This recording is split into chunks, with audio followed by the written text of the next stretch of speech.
ఆవిడ అక్కడ పాకిస్తానీ సిటిజన్షిప్ తీసుకుంది, పాకిస్తానీ పాస్పోర్ట్ ఉంది ఆవిడికి. ఆ తర్వాత ఆమె 4 పిల్లలు కూడా పాకిస్తాన్లోనే జన్మించడం జరిగింది. సో వాళ్ళందరికీ కూడా పాకిస్తానీ పాస్పోర్ట్స్ ఉన్నాయి, వాళ్ళు పాకిస్తానీ సిటిజన్స్. 1998లో అతని భర్త చనిపోయిన తర్వాత ఆవిడ పెద్ద కొడుకు కలిసి భారతదేశం తిరిగి రావాలి అనే నిర్ణయం తీసుకోవడం జరిగింది. ఇలా వేరే దేశాల నుంచి వచ్చినప్పుడు లాంగ్ టర్మ్ వీసా అనే ఒక LTV అనే ఒక దాని మీద భారతదేశం రావడం జరుగుతుంది.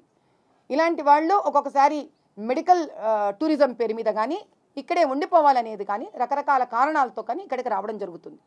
ఇలా వచ్చిన వాళ్ళు బంజారా హిల్స్లోని పారామౌంట్ కాలనీలో అక్కడ ఎన్నో అపార్ట్మెంట్స్ ఉన్నాయి. ఇది చాలా మందికి తెలిసిందే. ఇక్కడ చాలా మంది విదేశీ ఇస్లాం మతం వాళ్ళు మెడికల్ టూరిజం రూపం కానీ రకరకాల ఉద్యోగాల రూపంతో కానీ ఇక్కడ రావడం జరుగుతుంది లాంగ్ టర్మ్ వీసాతోటి. ఇలా వచ్చిన వాళ్ళు ఇక్కడే ఉండిపోవాలి అనుకుంటే కనుక సిటిజన్ అమెండ్మెంట్ యాక్ట్ CAAలో అప్లికేషన్ వేసుకోవడం జరుగుతుంది. ఈ అప్లికేషన్ కనుక కేంద్ర ప్రభుత్వం అన్ని డాక్యుమెంటేషన్లు చూసుకొని ఒప్పుకొని వీళ్ళు కరెక్ట్గా ఉంది, వీళ్ళ పూర్వీకులు భారతదేశం నుంచే అని నిర్ణయం కనుక జరిగితే వీళ్లకు భారత నాగరికత అంటే సిటిజన్షిప్, ఇండియన్ సిటిజన్షిప్ ఇవ్వడం జరుగుతుంది. ఇలా 1998లో వచ్చిన ఈ వ్యక్తి 2018లో CAA కింద సిటిజన్షిప్కి అప్లై చేసుకోవడం జరిగింది.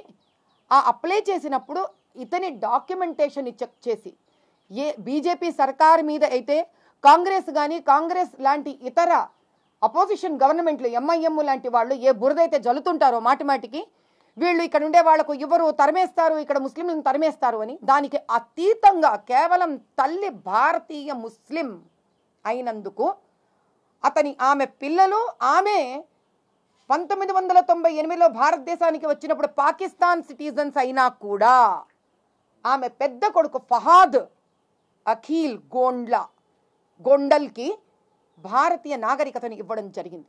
సో దీన్ని బట్టి మనకేం అర్థమవుతుందంటే బీజేపీ సర్కారు న్యాయంగా ధర్మంగా పాకిస్తాన్ సిటిజన్షిప్ ఉన్నా కూడా వాళ్ళకి ఇండియన్ సిటిజన్షిప్ ఇవ్వడం జరిగింది వాళ్ళ తల్లి భారతీయురాలు అవ్వడం చేత. కానీ విషయం ఇంతకన్నా పెద్దది ఏమిటి అని అంటే 2016కే ఈ పరివారానికి పర్మనెంట్ సిటిజన్షిప్ ఒక్క వ్యక్తికి కూడా రాకుండానే వీళ్ళు ఇక్కడ గవర్నమెంట్తో చేతులు కలిపి వీళ్ళు ఓటర్ ఐడీలను తెచ్చుకోవడం జరిగింది.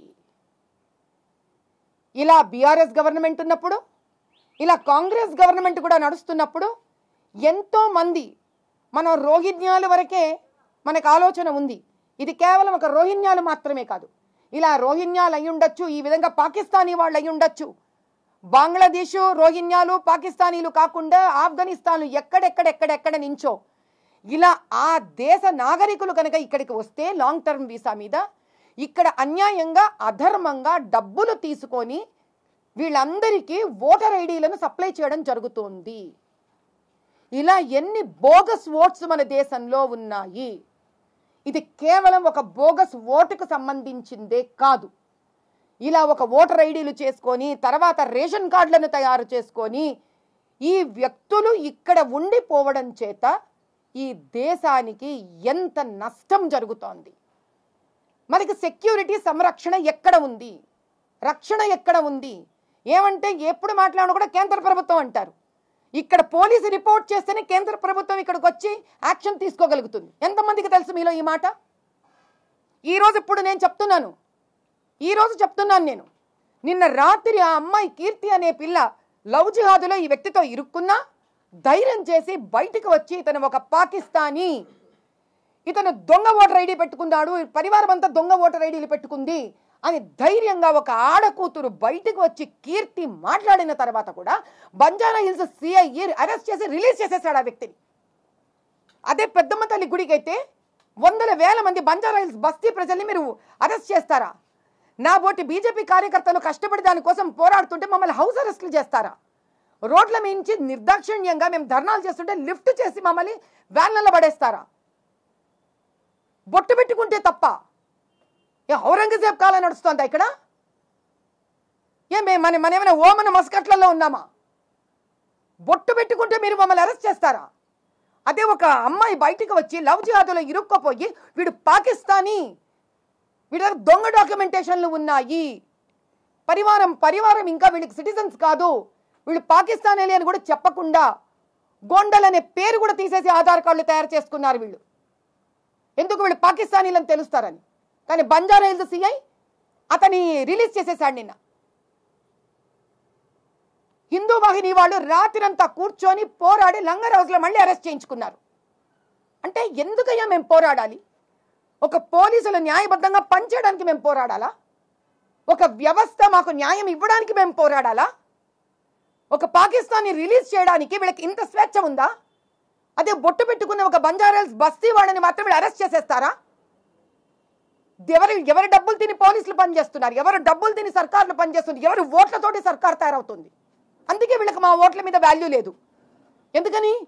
ఇలా ఓట్ జిహాదుల్లాగా ఎంతమంది పడితే అంతమందితో ఎంఐఎం దొంగ ఓట్లు వేయించుకుంటూ ఉంటుంది. కాబట్టి ఆ దొంగ ఓటర్ ఐడీలు కాంగ్రెస్ అయితే కాంగ్రెస్, బీఆర్ఎస్ ఇచ్చేస్తున్నారు. కాబట్టి న్యాయంగా ఓటు వేసే ఓటుకు విలువ లేకుండా అయిపోయింది. కాబట్టి దీనికి ఖచ్చితంగా చర్య తీసుకోవాల్సిందే. ఇది అంతం తేల్చవలసిందే. అంటే ఎట్లాంటి చర్యలు తీసుకుంటే ఇట్లాంటి ఇంకొకసారి జరగకుండా ఉంటుంది బెటర్గా? ఫస్ట్ పారామౌంట్ కాలనీలో రైడ్ వేయాలమ్మా. ఆ పారామౌంట్ కాలనీ మొత్తం వీళ్ళే ఉన్నారు. కనీసం ఒక్కసారి కూడా పారామౌంట్ కాలనీలో అక్కడ హిందువులు ఫిలిం నగర్ వెనక బస్తీలో బంజారా హిల్స్ లో ఉన్న వాళ్ళు ఎన్నిసార్లు వెళ్ళి ఎంత బతిమిలాడినా పోలీస్ స్టేషన్స్ లో ఎన్ని అర్జీలు పెట్టినా కూడా ఒక్క ఎఫ్ఐఆర్ బుక్ అవ్వదు అక్కడ. దానికి అన్నిటికన్నా పెద్ద నిదర్శనమే నిన్న ఆ ఫహాద్ని రిలీజ్ చేయడం. ఎంత పెద్ద విషయం అది! ఎలా రిలీజ్ చేస్తారు మీరు అసలు ఆ వ్యక్తిని? ఏమి ఇంటరాగేట్ చేయకుండా ఎలా రిలీజ్ చేస్తారు? ఎఫ్ఐఆర్ ఎందుకు బుక్ చేయట్లేదు మీరు ఆ వ్యక్తి మీద? ఈ విషయం ఇక్కడితో ఆగకూడదు. ఇది ముందుకు వెళ్ళవలసిందే. అరే ఇక్కడ తెలంగాణ బీద ప్రజల పొట్టగొడుతున్నారు వాళ్ళు. ఆ వ్యక్తి లోన్ తీసుకున్నాడు, 25 లక్షల లోన్ తీసుకున్నాడు బ్యాంకు నుంచి. మనవాడికేమో లోన్ దొరకదు. మన వాళ్ళేమో పాప చిన్న ఒక పాండబా పెట్టుకోవాలన్నా మన వాళ్ళకి లోన్లు దొరకదు. ఒక చిన్న కూరగాయల దుకాణం పెట్టుకోవాలంటే లోన్ దొరకదు. ఒక చిన్న వ్యాపారం చేద్దామంటే ఇక్కడ హిందువుకి లోన్ దొరకదు. పాకిస్తాన్ నుంచి వచ్చి దొంగ ఐడెంటిఫికేషన్స్ పెట్టుకుంటే ఓటు వేస్తాడు దొరబాబులాగా. వ్యక్తి లోన్లు తీసుకుంటాడు. 25 లక్షల ప్యాకేజ్ అయ్యా హైటెక్ సిటీలో అతని ఉద్యోగము. ఇప్పుడు చెప్పండి ఎవరు పొట్టలు కొడుతున్నారు? ఈ సర్కారుకి ఓట్లు కావాలి. దానికి ఎంత గడ్డైనా తింటారు. ఆ గడ్డి తినే మార్గాలు ఎంఐఎం చూపిస్తూ ఉంటుంది. కాబట్టి ఎంఐఎంని పోషిస్తారు వీళ్ళు. ఇది ఇక్కడితో వదలవలసిన విషయం కాదు. ఇది పెద్ద క్రైమ్. ఇది ఏమో వీళ్ళు వచ్చి ఏ ఆడపిల్లల్ని చంపి ఏ ఫ్రిడ్జ్లలో పెడుతున్నారో ఎవరికి తెలుసు? ఏ ఆడపిల్లల్ని ఏ ఊర్లకు తీసుకెళ్ళిపోతున్నారో, ఏ భూములు ఎవరిని సతాయించి దొంగ పేపర్లు తయారు చేసి దొంగ రిజిస్ట్రేషన్లు చేసుకుంటున్నారేమో ఏమో. పంచలింగాల గుడి దగ్గర ఆక్యుపై చేసిన ఎంఐఎం దుండగులందరూ సగం ఇంత వీళ్లే ఉన్నారేమో. ఎలా తెలుస్తుంది? సామాన్య మానవుడు ఎప్పుడైతే వచ్చి ఇక్కడ పుట్టి పెరిగిన మా అందరూ మేము ఎప్పుడైనా వచ్చి ఒక కంప్లైంట్ పెడితే కంప్లైంట్ తీసుకోవాలి. వాళ్ళు కంప్లైంట్లు తీసుకోరు, ఎఫ్ఐఆర్లు రాయరు. వాళ్ళేమో ఫ్రీగా వదిలి పారేస్తారు. పెద్దమ్మ తల్లి దేవాలయం కోసం పోరాడిన వాళ్ళందరినీ కూడా మీరు అరెస్ట్ చేశారు. బంజారా హిల్స్ పోలీస్ స్టేషన్ వాళ్ళు ఎందుకు వీడిని రిలీజ్ చేశారు? ఏంటి వీళ్ళ మీద మీకున్నంత ప్రేమ? ఏంటి వాళ్లకు మీకున్న సంబంధాలు? అంటే ఎవడన్నా ఏ దేశం నుంచి అన్నా వచ్చి వాడు ఎంఐఎం తొత్తో మీకు ఓటు వేసేస్తాడో, దొంగ ఓటు వేస్తున్నాడంటే మీకు చాలు. ఇక్కడ తెలంగాణ ప్రజలు నాశనం అయిపోయినా, అన్యాయం అయిపోయినా, వీళ్ళ పొట్టలు కొట్టినా మీకు అక్కర్లేదు. అమ్మాయి కంప్లైంట్ చేసింది. ఆయన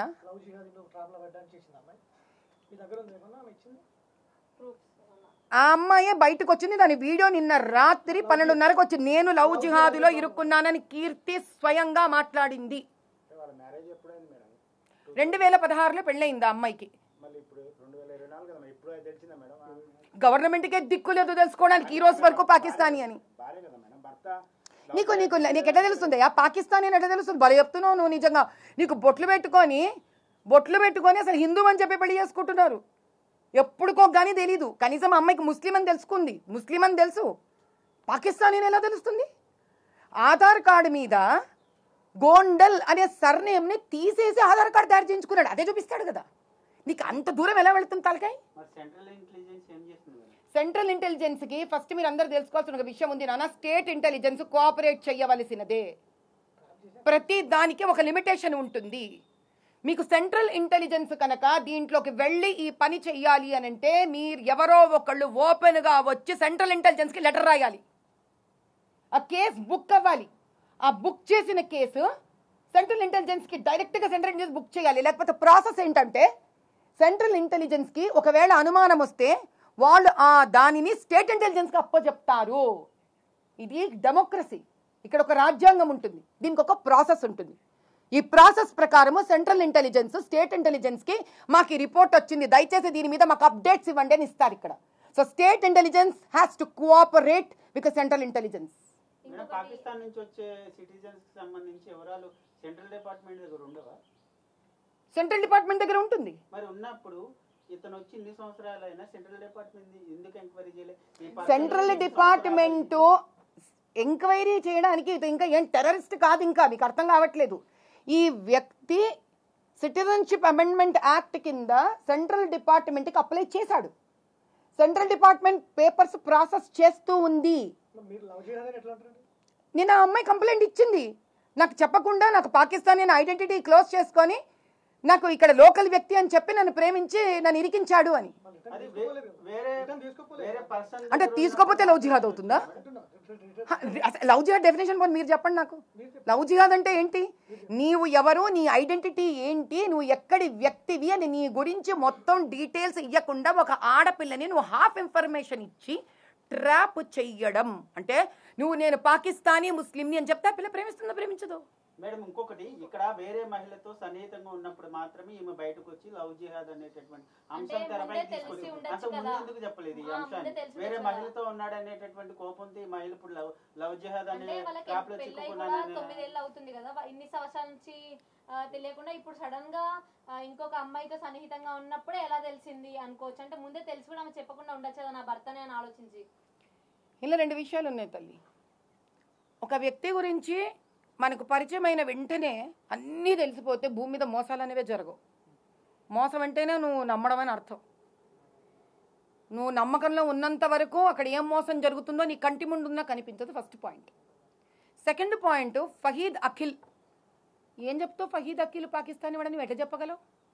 నీకు ఒక వ్యక్తి మీద అనుమానం వస్తేనే నువ్వు ఆ వ్యక్తి ఎవరో తెలుసుకునే ప్రయత్నం చేస్తావు. ఆ రోజు వరకు ఆ అమ్మాయి, ఆ వ్యక్తి ఫహీద్ అఖిల్ ఆ అమ్మాయితో బాగున్నాడు, నాకు ఇతను నాతో చక్కగా కాపురం చేస్తున్నాడు అన్న ఒక భావనలో బతికింది కాబట్టి అతని గురించి ఎంక్వైరీ చెయ్యాలి అన్న భావన రాలేదు. ఎప్పుడైతే ఈ అమ్మాయికి నన్ను వీడు మోసం చేస్తున్నాడు అనుకుందో, ఎందుకు వీడు మోసం చేస్తున్నాడని మాత్రమే అనుకోని ముందుకు వెళ్ళిన ఆ వెళ్లే ప్రయత్నంలో ఇవన్నీ బయటపడ్డాయి. ఆ రోజు కూడా ఆ పిల్ల వీడు పాకిస్తానీ అనుకొని వెతక్కోలేదు. అరే వీడు ఇంకొక అమ్మాయితో ఉన్నాడు, ఆ అమ్మాయి ఎవరు వీడు, నన్ను చేసుకొని మళ్ళీ ఆ పిల్లని కూడా చేసుకుంటున్నాడు, ఎవరు వీడు అంటే మోసం చేస్తాడా ఇట్లా ఆడపిల్లల్ని అని ఎవరు వీడో తెలుసుకునే ప్రయత్నంలో వాడు పాకిస్తానీ అని బయటపడింది. నిన్న అమ్మాయి ఇచ్చిన స్టేట్మెంట్లో కూడా మీరు వినండి. గోండల్, ఇది పాకిస్తానీ ట్రైబల్ సర్నేమ్ అండి, నాకు ఈరోజు దాకా చెప్పలేదు వాడు, నాకు తెలియదు ఈ విషయము. ఇంకొకటి, ఇందాక మీరు బోగస్ ఓట్లు అన్నారు, అత్యధికంగా మీకు సంబంధించి ఎక్కువ బోగస్ ఓట్లు పడ్డది, అంటే ఇది భాగమే అంటారు తప్పకుండా? ఖచ్చితంగా తల్లి, ఎందుకుండదు? ఎందుకంటే మీరు కనుక ఎలక్షన్ కమిషన్ సైట్ పోయిన సంవత్సరం నేను ఓపెన్ చేసే ప్రతి సైట్లో ఓపెన్ చేసి మీకు చూపించాను. ఒక వ్యక్తికి చంద్రాయణగుట్టలోనూ ఓటుంది, అదే వ్యక్తికి బహదూర్పురాలోనూ ఓటుంది. అంటే ఆ వెబ్సైట్లో ఉన్న గొప్పతనం ఏంటి అని అంటే, ఒక వ్యక్తి మీరు 7 నియోజకవర్గాలలో ఉంటే ఒకే ఎమ్మెల్యే నియోజకవర్గాల్లో 2 చోట్ల ఉండడానికి అవకాశం లేదు, 2 పోలింగ్ బూత్లలో. కానీ వేరే వేరే నియోజకవర్గాలలో మీకు అట్ ఏ టైం మీకు ఓట్స్ ఉండొచ్చు. మీకు అర్థం కాలేదు ఇంకా నేను చెప్పింది. ఒక చంద్రాయణగుట్టలోనే ఒక ఓటర్ ఐడి మీద 2 పోలింగ్ బూత్లలో నాకు ఓటు ఉండడానికి ఛాన్స్ లేదు, ఒక్కటే ఎమ్మెల్యే కాన్స్టిట్యువెన్సీలో. కానీ 2 ఎమ్మెల్యే కాన్స్టిట్యువెన్సీలో నాకు ఇక్కడ ఓటు ఉంటుంది, అక్కడ ఓటు ఉంటుంది. అది నేను టైప్ చేసి మరీ స్క్రీన్ మీద వేసి చూపించాను. నేను I have done all these things. నేను ఏది కూడా నోటి మాట మీద చెప్పలేదు. అయినా ఆ రోజు ఉన్న కాంగ్రెస్ ప్రభుత్వము దానికి రియాక్ట్ అవ్వలేదు. ఇది నేను అర్థమయ్యే హిందీ భాషలో కూడా చెప్పాను, అయినా రాహుల్ రియాక్ట్ అవ్వలేదు దానికి. ఇంకొకటి, ఇప్పుడు రాహుల్ గాంధీ ఓట్ చోరీ అంటున్నారు, మరి దాని మీద ఏం చెప్పాలనుకుంటున్నారు? అవును, అది కర్ణాటక కాంగ్రెస్ గవర్నమెంటే కదమ్మా. అతను అక్కడ కూడా మళ్ళీ ఎమ్మెల్యే కాన్స్టిట్యువెన్సీ అంటున్నాడు కదమ్మా. ఎమ్మెల్యే కాన్స్టిట్యుయెన్సీ అంటే కాంగ్రెస్ గవర్నమెంటే కదమ్మా. నీ ఇన్ఫ్రాస్ట్రక్చర్ నువ్వు అక్కడ లోకల్ కాంగ్రెస్ ఇన్ఫ్రాస్ట్రక్చరే వాడతావు కదా, మున్సిపల్ ఇన్ఫ్రాస్ట్రక్చరే వాడతావు కదా. ఇప్పుడు నీకు ఎలక్షన్స్ జరిగాయి, ఎవరు పోలీసులు ఉండేది ఎవరు అక్కడ? స్టేట్ పోలీసే ఉంటుంది. సెంట్రల్ నుంచి ఫోర్స్ వచ్చినా ఎక్కడ నిలబడతారు? వాళ్ళు బయట నిలబడతారు. నీకు మొత్తం చూసేది అక్కడ స్టేట్ పోలీసే. నీకు లోపల కూర్చునే పోలింగ్ ఆఫీసర్ ఎవరు? స్టేట్ ఇన్ఫ్రాస్ట్రక్చరే. నీ ప్రిసైడింగ్ ఆఫీసర్ ఎవరు? ఎలక్షన్ అయిపోయినాక స్టేట్ సిస్టమే. అందరూ స్టేట్ వాళ్ళే కదమ్మా. అతను చూపించింది కర్ణాటకలో, నేను చూపించింది తెలంగాణలో. అక్కడ కాంగ్రెసే, ఇక్కడ కాంగ్రెసే.